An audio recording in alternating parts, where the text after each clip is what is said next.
vamos abrir a palavra de Deus em Gênesis, capítulo 29. Gênesis 29, nós leremos do verso 1 ao verso 30. Pôs-se Jacó a caminho e se foi à terra do povo do Oriente. Olhou e eis um poço no campo e 3 rebanhos de ovelhas deitados junto dele, porque daquele poço davam de beber aos rebanhos, e havia grande pedra que tapava a boca do poço. Ajuntavam-se ali todos os rebanhos. Os pastores removiam a pedra da boca do poço, davam de beber às ovelhas e tornavam a colocá-la no seu devido lugar. Perguntou-lhes Jacó: Meus irmãos, de onde sois? Responderam: Somos de Harã. Perguntou-lhes: Conheceis a Labão, filho de Naor? Responderam: Conhecemos. Ele está bom? Perguntou ainda Jacó. Responderam: Está bom. Raquel, sua filha, vem vindo aí com as ovelhas. Então lhes disse: É ainda pleno dia, não é tempo de se recolherem os rebanhos. Dai de beber às ovelhas e ide apacentá-las. Não o podemos, responderam eles, enquanto não se ajuntarem todos os rebanhos e seja removida a pedra da boca do poço e lhes demos de beber. Falava-lhes ainda quando chegou Raquel com as ovelhas de seu pai, porque era pastora.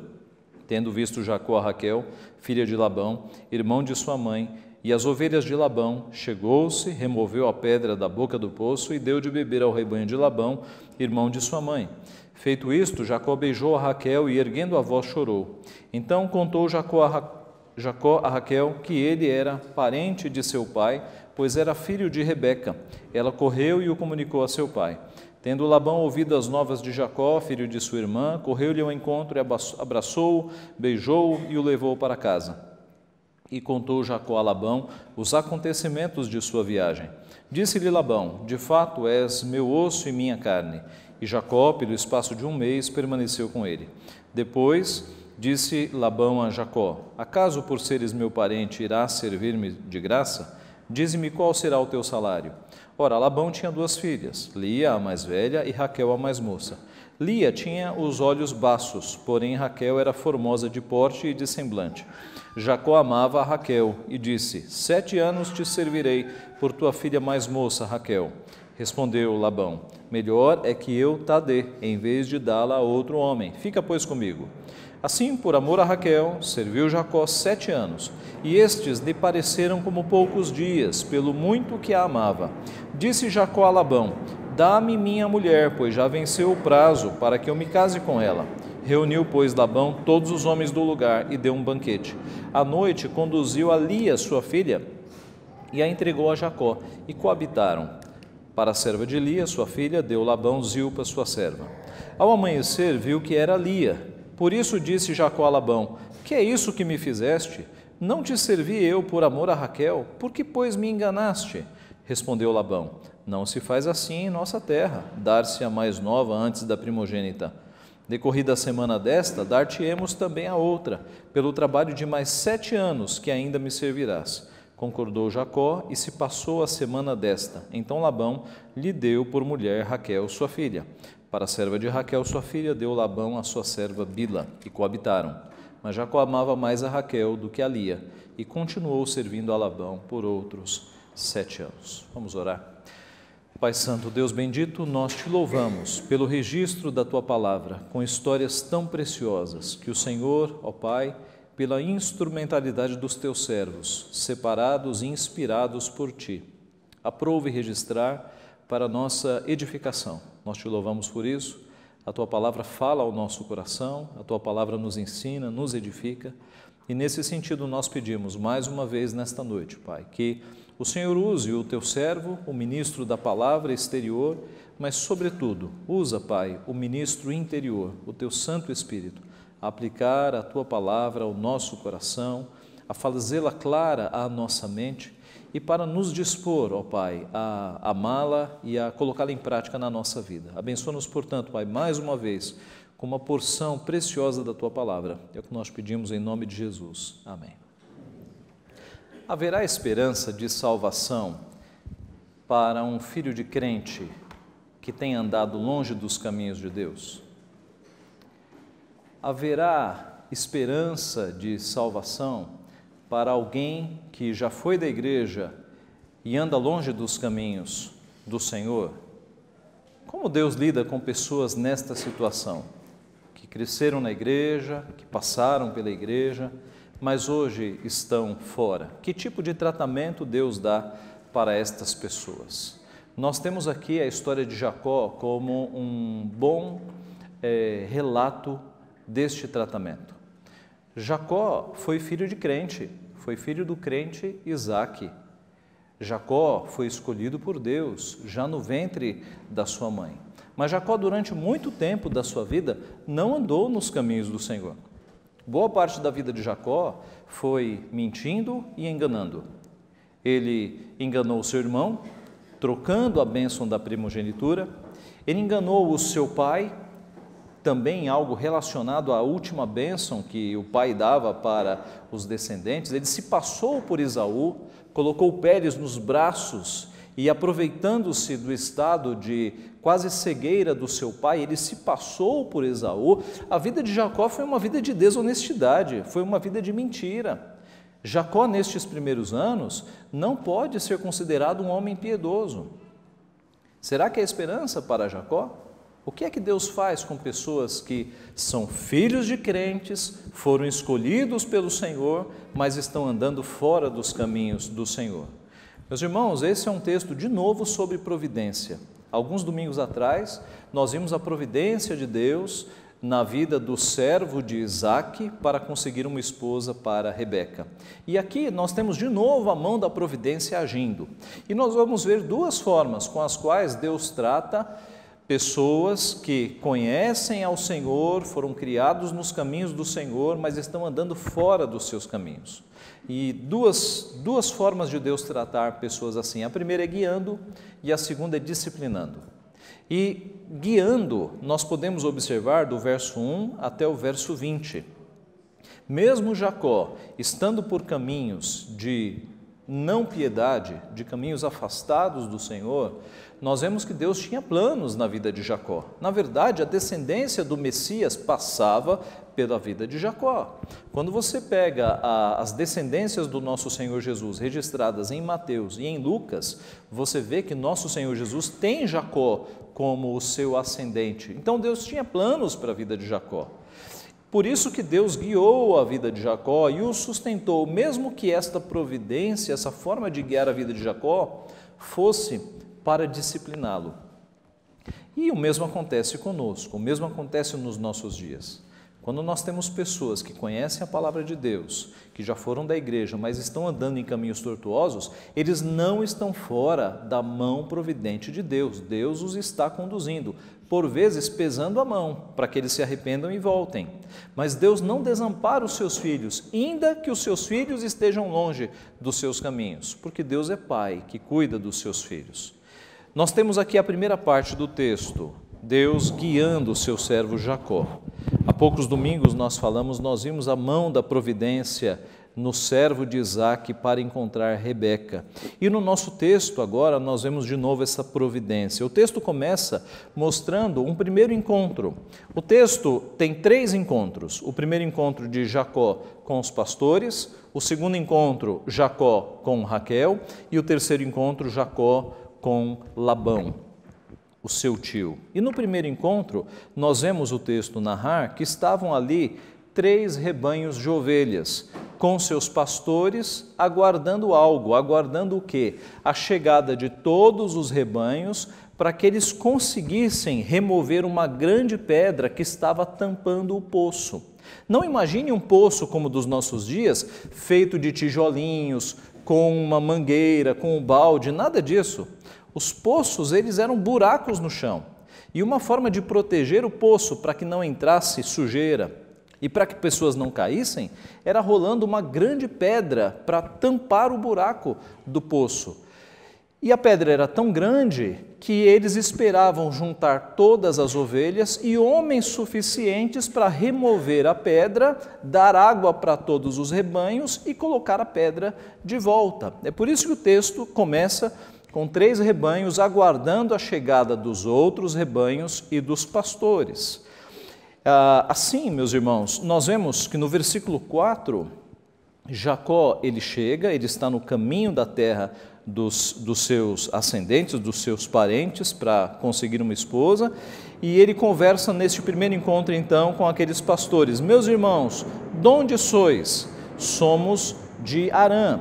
Conheceis a Labão, filho de Naor, que era o seu tio? Conhecemos. Ele está bem? Está. E a sua filha está chegando aí com as ovelhas. Eis que a filha de Labão, Raquel, estava naquele momento chegando. Então, no verso 7, ele se apressa para que eles deixem o local. A ideia é que ele gostou do que viu e ele pensou, eu tenho que despachar rápido esses pastores. É por isso que no verso 7 diz, então lhes disse, é ainda pleno dia, não é tempo de recolherem os rebanhos, dai de beber às ovelhas e ide apacentá-las. Façam rápido o que vocês têm que fazer, porque agora eu tenho interesses nessa jovem que está chegando. No versículo 8 eles dizem, não podemos, enquanto não juntar todos os rebanhos e seja removida a pedra da boca do poço. No verso 9 chega Raquel. No verso 10, tendo visto Jacó a Raquel, filha de Labão, irmão de sua mãe, e as ovelhas de Labão, chegou-se, removeu a pedra da boca do poço e deu de beber ao rebanho de Labão, irmão de sua mãe. Jacó, meus irmãos, por este relato, mostra que tinha grande força. A tradição judaica, que não está escrita na Bíblia, mas na tradição judaica, Jacó é desenhado como um homem quase um gigante, um homem muito forte. E o fato de ele remover a pedra do poço sozinho faz com que a maioria dos estudiosos creia que de fato Jacó era um homem muito forte. E aqui ele se exibiu. Quando viu que Raquel vinha vindo, ele mesmo foi lá e removeu com grande força e entusiasmo a pedra do poço para se mostrar para Raquel que estava chegando.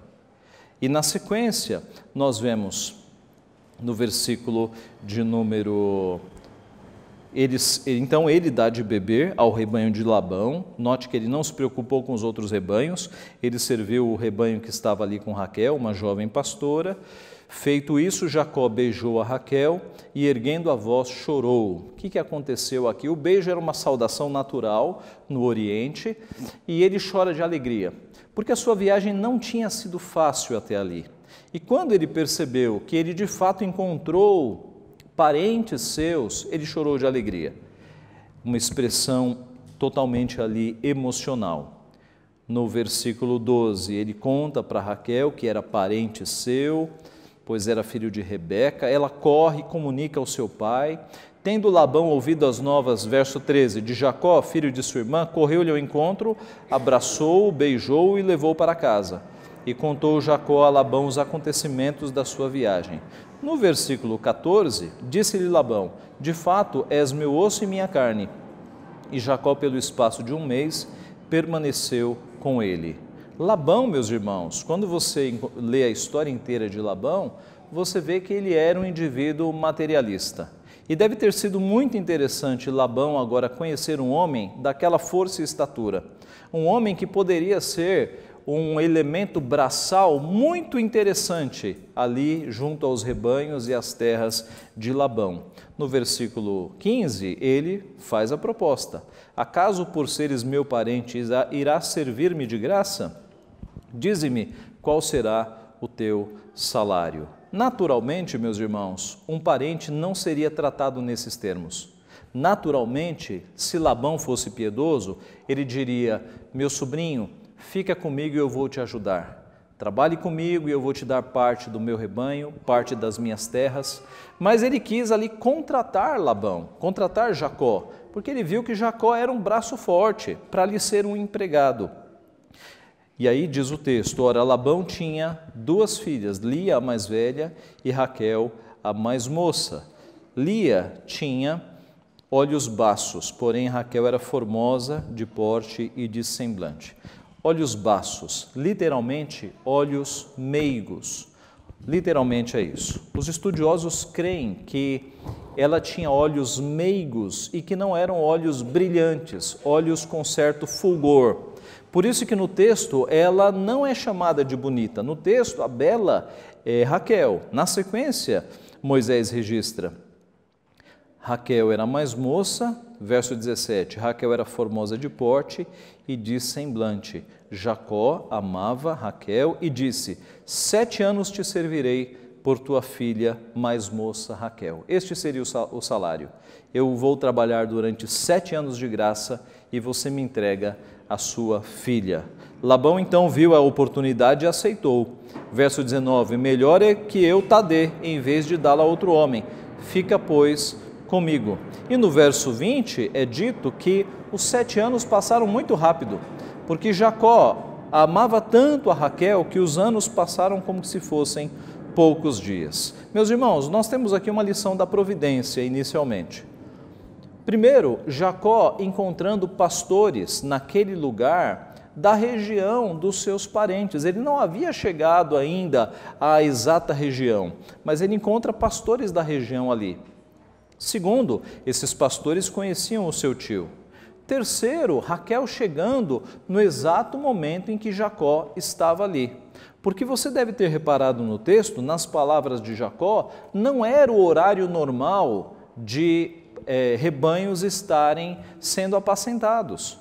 O texto diz isso no verso 7, é ainda pleno dia, não é tempo de se recolherem os rebanhos, dai de beber as ovelhas e ide apacentá-las. O horário não era o horário correto. Jacó chegou ali porque ele estava no curso da viagem, mas no mesmo momento, pastores que conheciam o seu tio Labão e a própria Raquel se aproxima. Não há coincidências no texto bíblico, nós vemos aqui a mão de Deus fazendo com que as pessoas se encontrem, porque era plano de Deus que Jacó se casasse com Raquel e com Lia também. Por que era necessário que Jacó se casasse com Lia? Porque a descendência do Messias não passa por Raquel. Raquel teve 2 filhos, Benjamim, na verdade José, e depois Benjamim. Foi de Lia que nasceu Judá. É por Judá que passa a descendência messiânica. Nós vemos a providência de Deus, meus irmãos. Mesmo quando as histórias envolvem pecados, e o caso aqui é o pecado da poligamia, Deus faz com que tudo isso concorra, com que tudo isso colabore para o cumprimento dos seus objetivos. É a mão da providência de Deus. Era necessário que Jacó se casasse com Lia e com Raquel, porque de Lia seguiria a descendência messiânica e nasceria o nosso Senhor Jesus Cristo. Meus irmãos, a providência de Deus nós temos aqui. Mesmo Jacó, não sendo um homem piedoso, sendo um homem que não anda, isso vai ficar mais claro daqui a pouco, nos caminhos de Deus, é Deus conduzindo o seu servo para que os seus planos messiânicos sejam concretizados. Isso nos leva a muitas histórias da providência. No sermão sobre Isaac e Rebeca, eu contei algumas histórias e eu gostaria de contar uma agora relacionada ao reformador João Calvino. João Calvino não nasceu em um lar protestante, nasceu em um lar muito católico. Aos 19 anos de idade, sua mãe já havia falecido, sua mãe faleceu por volta de 3 anos de idade. Aos 19 anos, ele deixa os estudos humanistas por ordem do seu pai e vai estudar direito. Calvino não queria estudar direito, mas o seu pai queria que ele seguisse essa profissão, queria que ele se tornasse um advogado. E João Calvino, submisso ao seu pai, ele foi estudar direito. Mas ele não foi apenas estudar direito, ele fez bem feito, ele se tornou o melhor aluno da classe, o melhor aluno da turma. De forma que do 3º para o 4º ano do curso, os professores se ajuntaram, se reuniram e por unanimidade decidiram dar o título para Calvino, porque já não havia mais nada que pudesse ser ensinado àquele jovem. Quando faltava um professor, era ele que substituía. Era um crânio da classe, João Calvino. E nós não temos registro se ele aceitou esse título. O fato é que poucos anos depois ele se converteu, ele tornou-se um cristão de fato, um protestante, e ele começou a escrever a obra magna da Reforma Protestante, as Institutas da Religião Cristã, a instituição da religião cristã, apelidada de Institutas. A fama dele se espalha e numa viagem em que ele tem que tomar um desvio, ele passa por Genebra. E Guilhermo Farel sabe que ele está passando por ali e ele vai até Calvino para suplicar que Calvino fique em Genebra para tocar a reforma protestante que deveria acontecer ali naquela cidade. O fato é que João Calvino fica, e ele fica ali, mesmo que constrangido num primeiro momento, durante 25 anos. Onde é que está a providência de Deus, meus irmãos? Na administração desta cidade, João Calvino teve que muitas vezes elaborar leis. E aí o curso de direito que ele fez lá atrás lhe foi muito útil, estratégico. Veja a providência de Deus. Por vezes acontecem coisas na nossa vida lá no passado que nós nem estamos interessados, mas é Deus nos levando a fazer determinada coisa. Como João Calvino era submisso ao seu pai, lá atrás ele fez o curso e fez com dedicação, fez com presteza. Mal sabia ele que um dia ele iria usar aquele curso. De forma que, quando Deus nos coloca numa situação, num trabalho que nós não apreciamos, num curso de escola que nós não queremos, numa vizinhança que nós não simpatizamos, observe, pode ser certamente a mão de Deus querendo te ensinar coisas. Pode ser o curso de direito que Calvino não queria fazer, mas fez com excelência. Dessa forma, se você está num emprego que você não tem muita simpatia, faça o melhor. Se você está num curso que você não quer muito, faça o melhor. Se você está numa vizinhança que você não simpatiza muito, seja o melhor crente, seja a melhor crente, porque você não está lá por acaso. Deus comanda a nossa vida com a sua soberania, a sua providência, para cumprir os seus objetivos. E há coisas que nós aprendemos quando Deus nos coloca em determinadas situações que são para o nosso bem, que nós vamos aproveitar lá no futuro. E aí nós vamos perceber, puxa, foi bom que eu passasse por aqueles momentos, porque Deus estava me ensinando algo. Nada na nossa vida é desperdiçado. Até a nossa vida antes de Cristo, Deus já está lá conduzindo os nossos caminhos. E é possível que você tenha vivenciado situações antes da sua conversão, que hoje você pode dar graças a Deus, porque você viveu aquilo, porque aquilo te ensina a não cair mais naquele tipo de pecado, ou até ajudar pessoas que estão passando por aquele tipo de pecado. Deus cuida da nossa vida, muito antes, meus irmãos, de nós nos voltarmos a Ele. Ele nos escolhe, Ele nos cuida desde a infância, Ele projeta, Ele escreve, Ele acompanha todos os nossos passos e Ele guia os nossos caminhos. A primeira forma em que Deus tratou Jacó, que não era um homem piedoso, foi guiando a sua vida para que ele realizasse os seus propósitos. A segunda forma é disciplinando.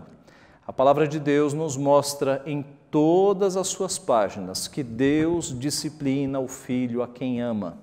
Ele disciplinou o povo, o seu povo Israel, muitas vezes, quando o seu povo se afastou dos seus caminhos, buscando outros deuses. E aqui nós vamos nos lembrar de novo da história do servo de Abraão, do servo de Isaque, do servo de Abraão buscando uma esposa para Isaque. Ali não houve o elemento de disciplina. Ali nós temos a providência de Deus agindo na vida daquele servo de uma forma muito amorosa, conduzindo aos seus objetivos. Porque o servo de Abraão era um homem piedoso. Todavia, com Jacó, a mão disciplinadora do Senhor vai operar.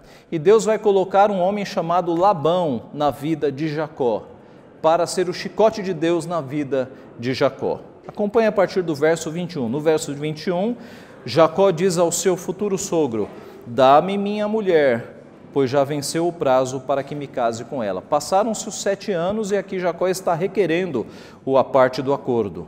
Labão reúne os homens, dá um banquete e à noite, de forma sorrateira, Labão conduz Lia, sua filha, e entrega a Jacó e eles coabitam.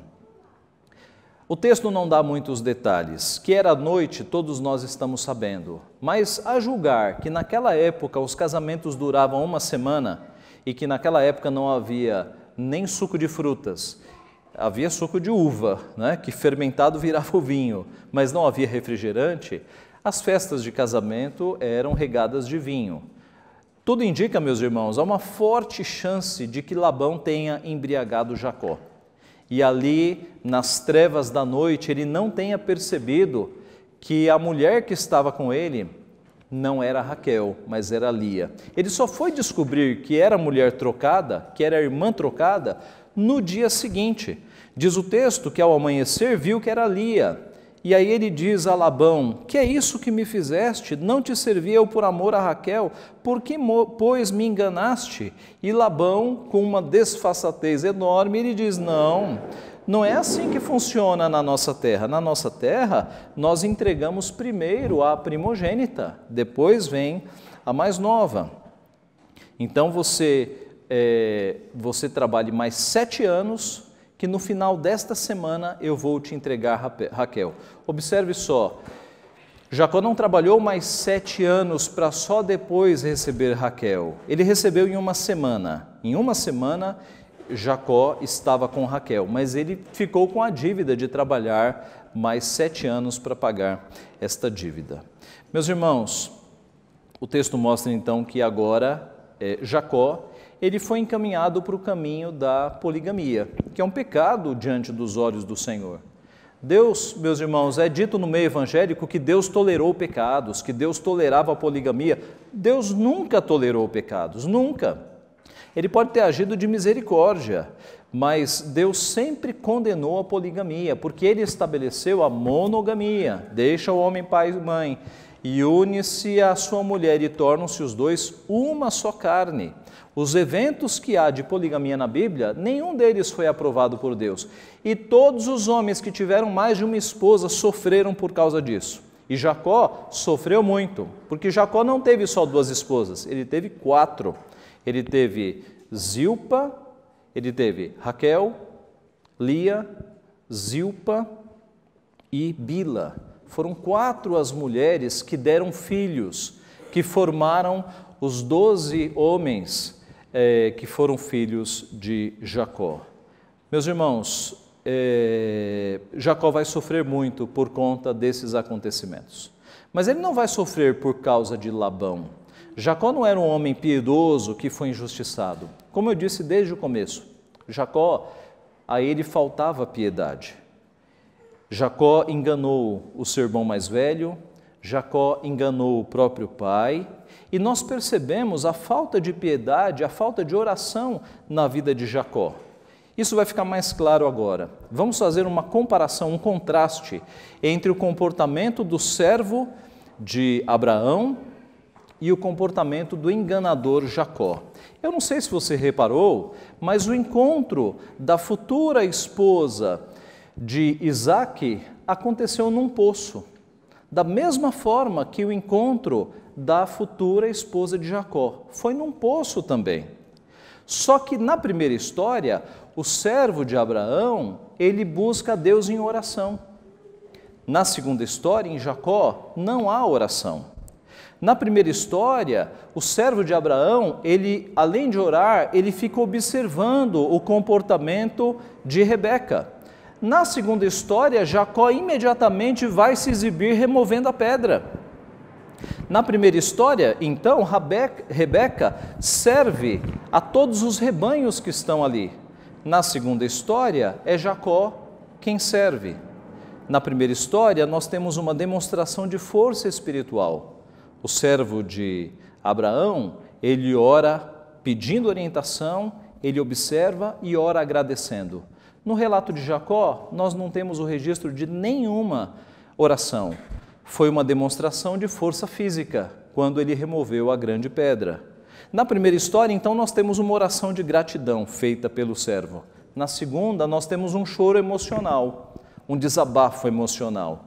Na primeira história, nós temos um servo com os camelos recheados de tesouros, de vestidos e de presentes.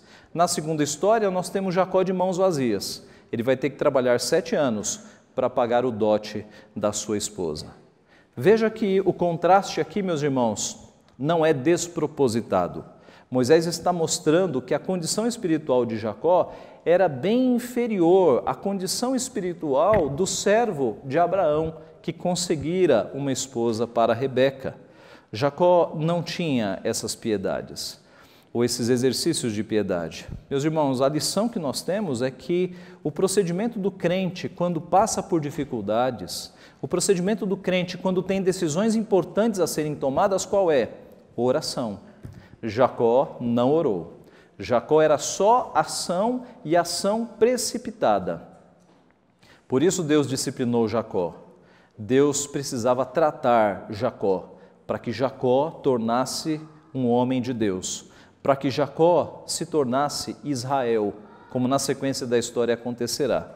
Mas há mais contrastes. Agora vamos contrastar, meus irmãos, vamos ver como Deus disciplinou Jacó. E Deus vai disciplinar Jacó de uma forma interessantíssima. Por quê?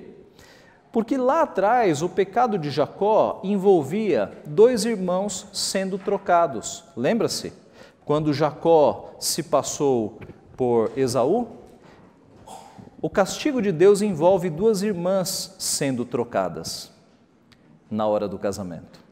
Lá atrás, Jacó engana o seu pai. Aqui ele é enganado pelo seu tio.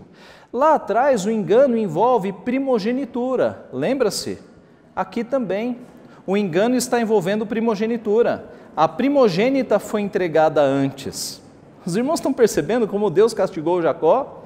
Para que ele percebesse os erros, os pecados que ele cometeu lá no passado. Lá atrás, Jacó enganou seu pai por conta das trevas da cegueira. Aqui ele foi enganado por conta das trevas da noite. Os paralelos, meus irmãos, são perfeitos nesta história. Deus tratando o seu servo, que precisa de tratamento, de uma forma toda especial, para que ele se lembre das coisas e pecados que ele cometeu, dos quais ele precisa se arrepender. Da mesma forma que Jacó enganou lá atrás, Deus fez com que ele fosse enganado agora. É Deus tratando os seus servos. É Deus tratando o caráter de Jacó, que precisava de tratamento. É a mão de Deus disciplinadora sobre a vida dos seus filhos. Meus irmãos, Deus trata conosco também por meio da disciplina. Ele disciplinou Adão e Eva, Abraão, Moisés, Davi, Salomão contou com a disciplina de Deus, Pedro, Paulo, a nação inteira de Israel soube o que era a mão disciplinadora de Deus.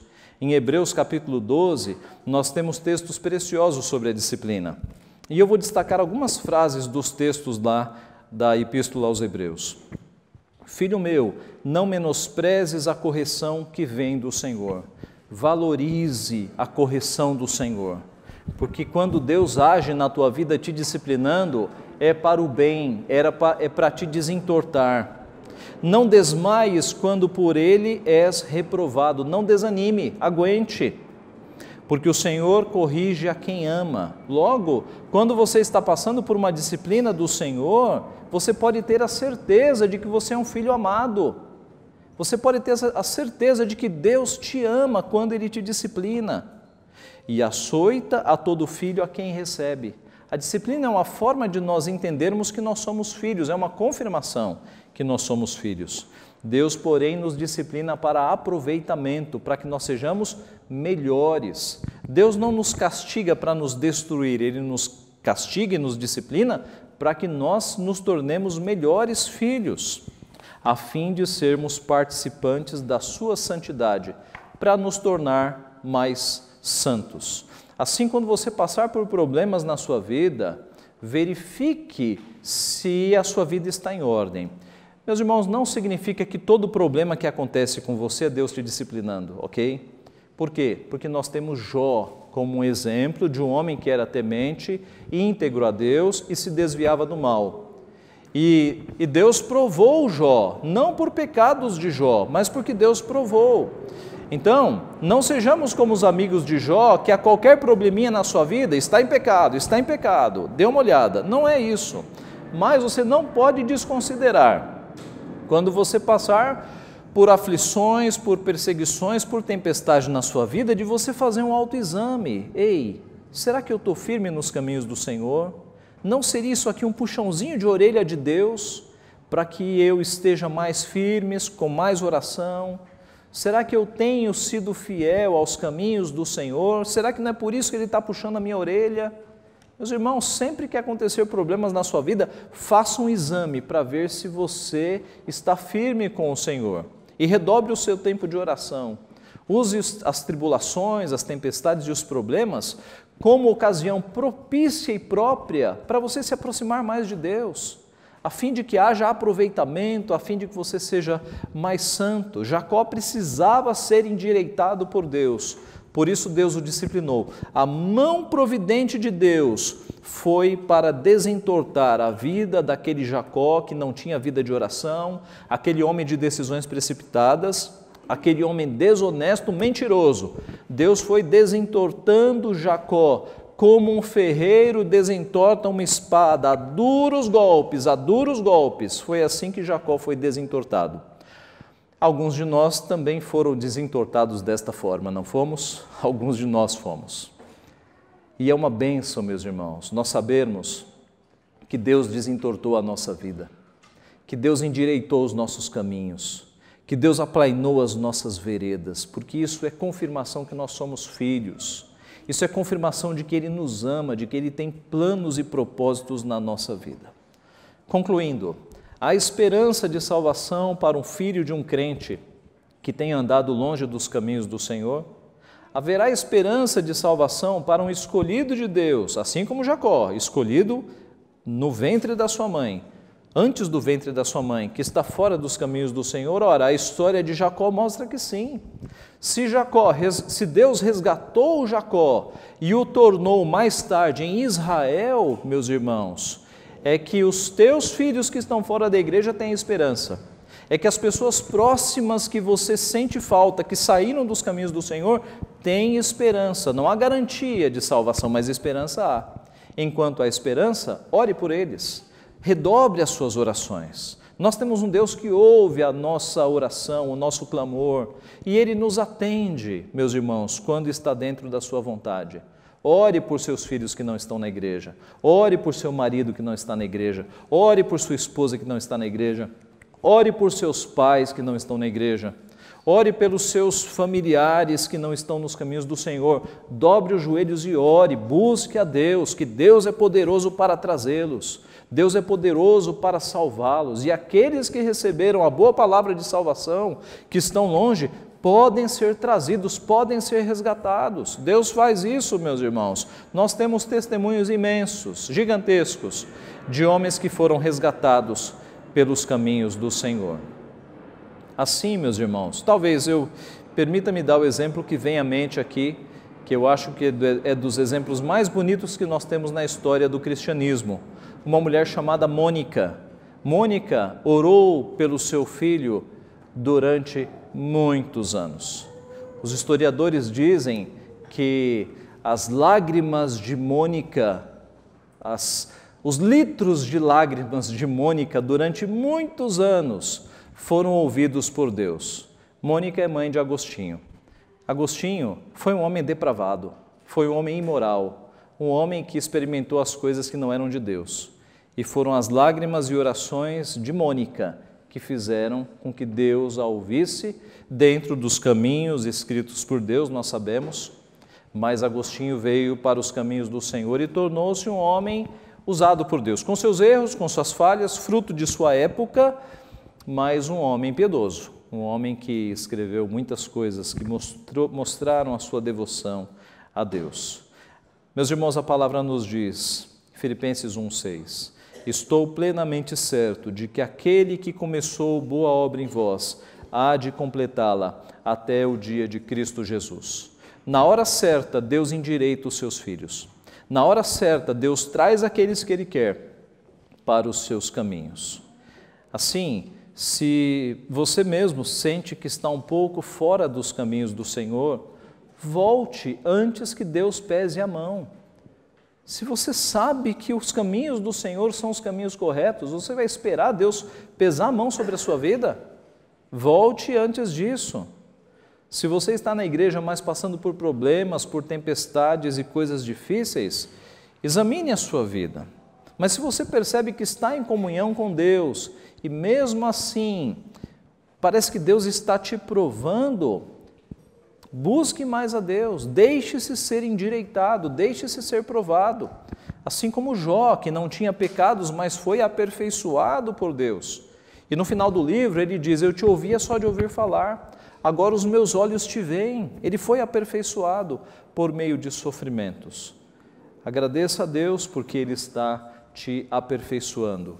E você que já passou pelo peso da mão de Deus, porque Deus tratou alguns pecados seus e algumas falhas de caráter, agradeça a Deus, porque Ele agiu na sua vida, porque Ele é Deus bondoso, porque Ele cuida dos seus filhos. Que Deus assim nos abençoe. Amém.